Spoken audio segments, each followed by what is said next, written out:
So I just got back from seeing my daughter off to school.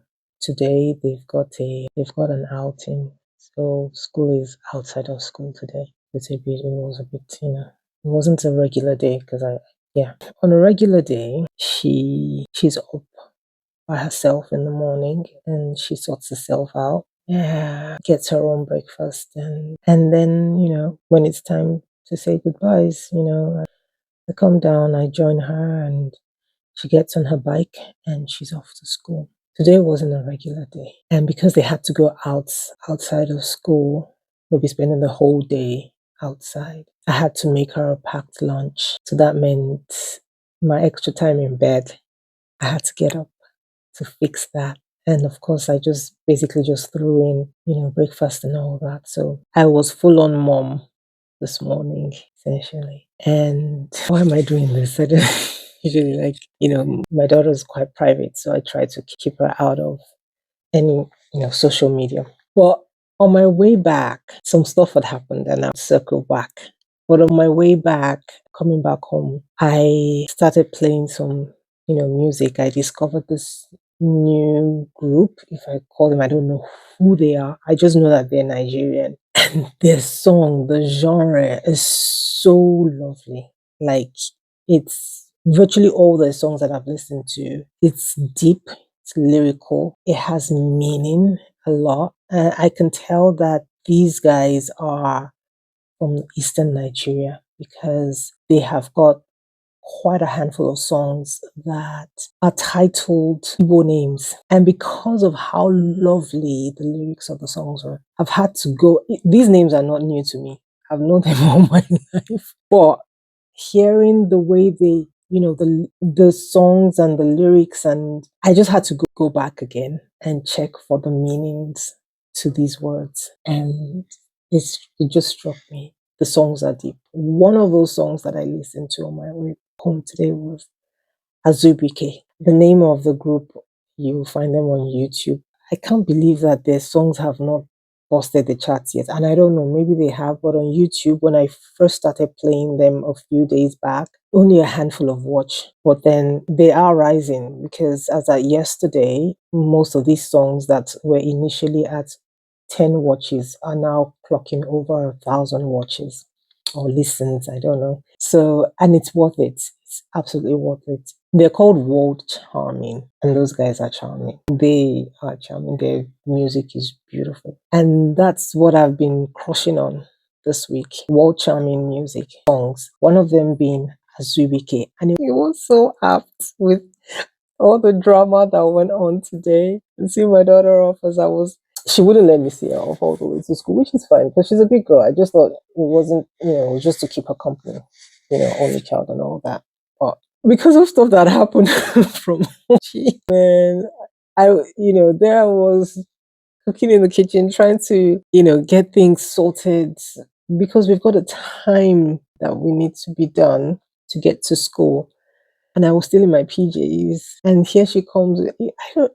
I feel like teenagers are like worldwide similar, kind of like moms, and that's the bane of this short video. And as we became, let me read it out rather than summarize. It's really gorgeous the way the song, the lyrics were framed as we became. And there's a lot of nostalgia in it. And I think that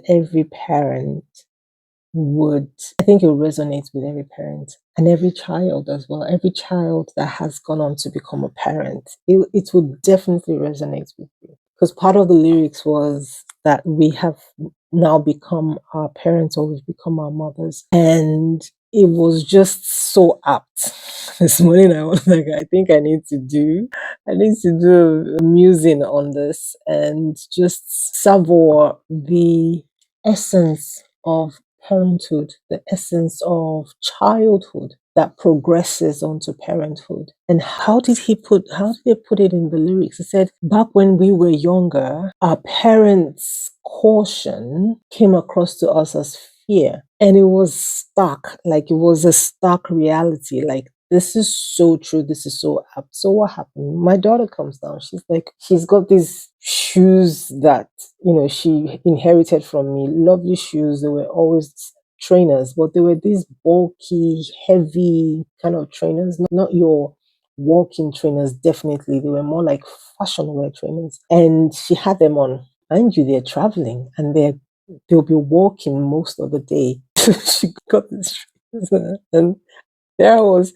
frantically trying to put things together, kitchen. And she comes out looking so excited. I'm like, no. I'm like, no, you can't wear these. And there is this art of argument that teenagers it just comes to them naturally. I blame it not just on their hormones because that's easy worldwide.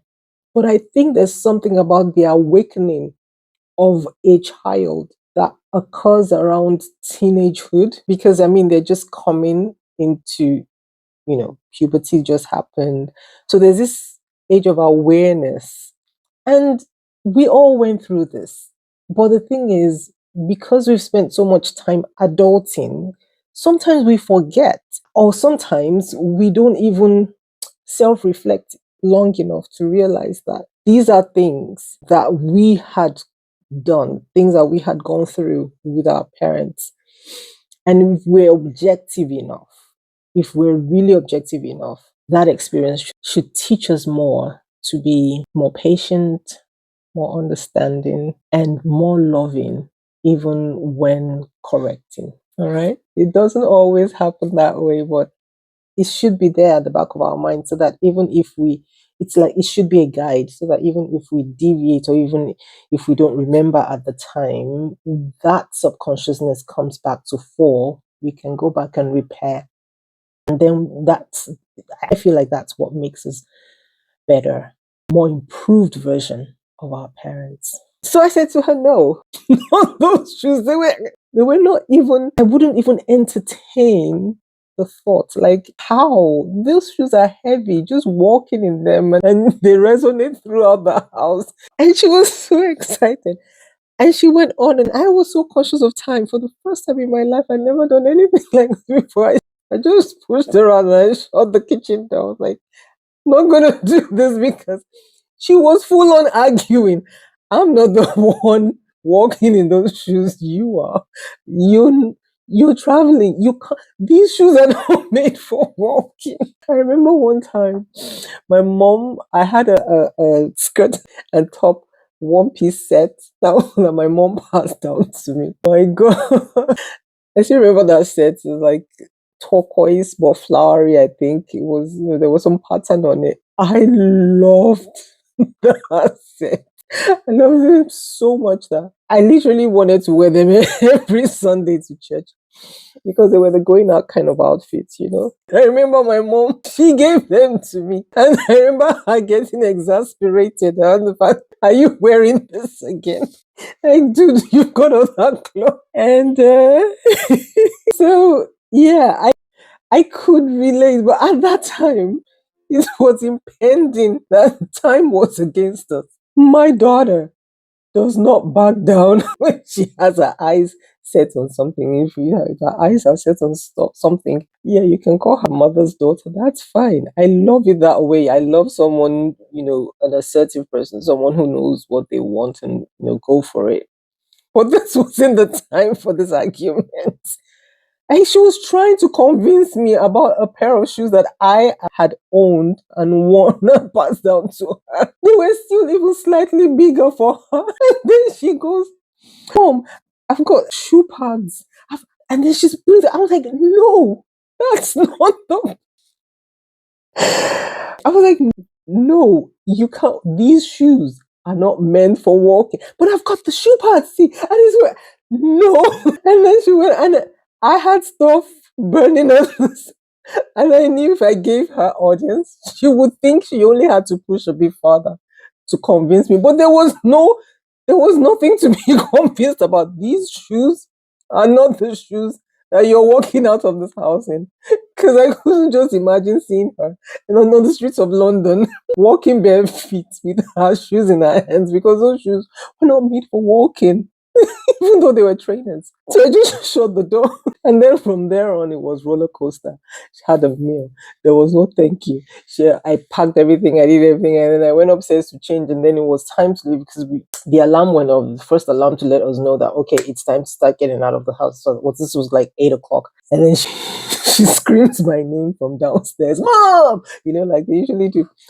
Hey, I'm like, dude, I've been working for you all morning. Cut me some slack and grace, yeah? And then I'm done. I come downstairs and she's not done. Like bits and pieces here. And have you done this? Have you done that? And so I'm like, eventually we got out of the house. Eventually. And I can't say that I was very pleased, but I was just like, at this point, I was just waiting. Okay, so I got extra calm. She was in that, whatever mood. But usually my daughters, she's, bless her, she's usually, I have to confess, she's usually the first to break the ice. Like sometimes it's almost like she's done. She's like, it's almost as though, she knows who she lives with. So at this point, she just like moves. It's very fluid for her. Bless her. I didn't have the kind of background she has because we talk and I apologize and we talk. She apologizes. So she knows that there is love and the love is evident, it's shown, it's expressed. And the fact that we have disagreements or whatever does not remove that because it's expressed over and over again. Anyway, so she's moved, but she's quiet. I'm quiet. We start walking. Where is your inhaler? And I'm like, oh, I just was not in the mood for any form of argument. The school had said if anyone's on medication, you're going outside of school, you're going to be far away from home. Yes, you only get triggered by exercise. That's her trigger. Other than that, she's fine. She's cool. But still, put your inhaler in your bag. It's not in your bag.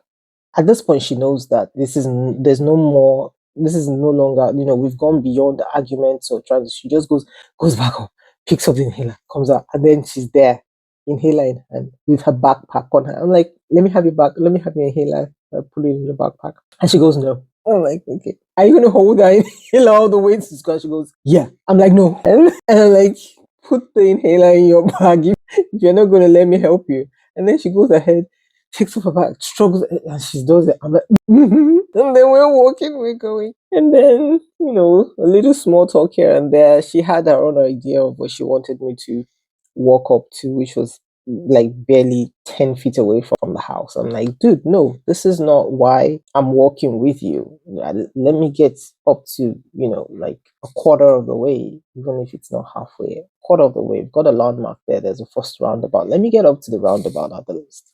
So she agrees. Fine. Happy days. And we kept going. And then just as we were reaching, I had the urge to remind her, dude, you remember I'm your parent, right? She's like, yeah. Like, what's my job? And she's like, no, that's a short for why I would. Part of my job. What is the core of my job as your parent? To take care of me. I was like, yeah, to look out for you. So, phone needs to be accessible at all times. Okay? And all that. All the countdown and stories that we do as parents. And she was like, yeah. Please be careful. Please be safe. I love you, love you. We hug, we part. And I'm heading back home. Ears. Azubike comes on.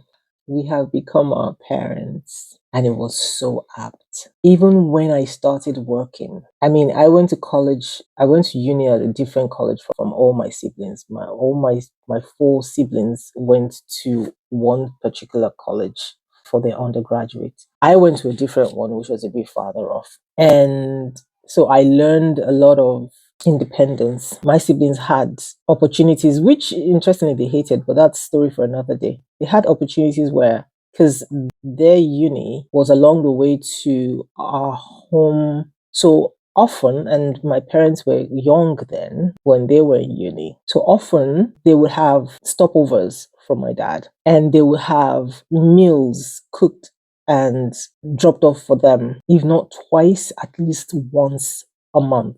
And this was outside of, their allowance and all of that. And they would be dropped off in uni and picked up again back home.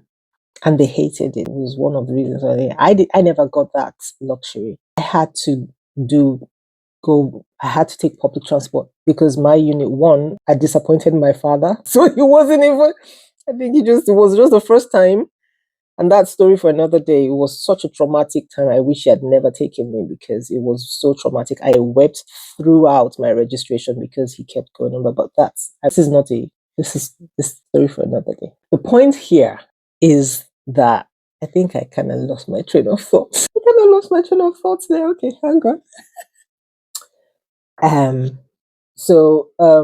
The point of it being that all through uni, I had my independence. I was solo basically. So I by the time I was done with uni, I knew what to do. I knew my way around, because I'd been doing it for 4 years plus. But even after then, when I started work, my mom would still come out and she would still fuss over me. I'm going to work very early in the morning, and she'll get up. Do you want to eat this? Should I make you this? And sometimes I'm like, no, mom, no, mom. Sometimes she'll still stuff stuff in my bag, and then she'll see me off downstairs. And initially, it seemed like a bit of like, you're doing too much, mom. I'm fine. I'm a grown up woman. I'm okay. But then after a while, I realized it was just her own way. It was her way of showing care.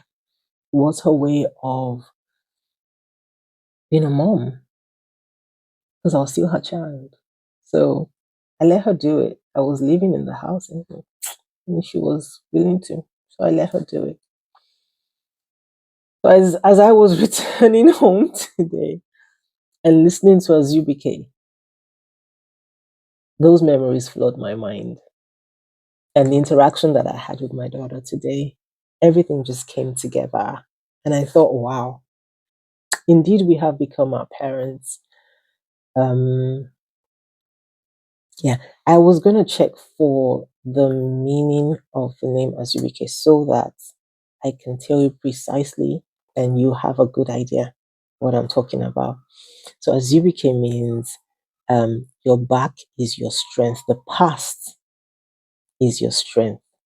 Okay, so it signifies family heritage and past experiences to provide support that's needed to face future challenge. I mean, how more apt is that? And so this is kind of like paying tribute to our parents, everyone who's had the opportunity to have lived with their parents and who have had this sort of experience with their parents. I recognize that not everyone would have had this opportunity. Not everyone, you know, but for everyone who had, this is like a tribute to memories of the past and who we are becoming, especially those of us who are at this stage of life when we are now parents ourselves, some grandparents, and we've had the opportunity to also live with our children and parent our own children, and the interactions they're about just brings a reminder. It's so nostalgic. If you give it time, if you self-reflect, if you are truthful, um,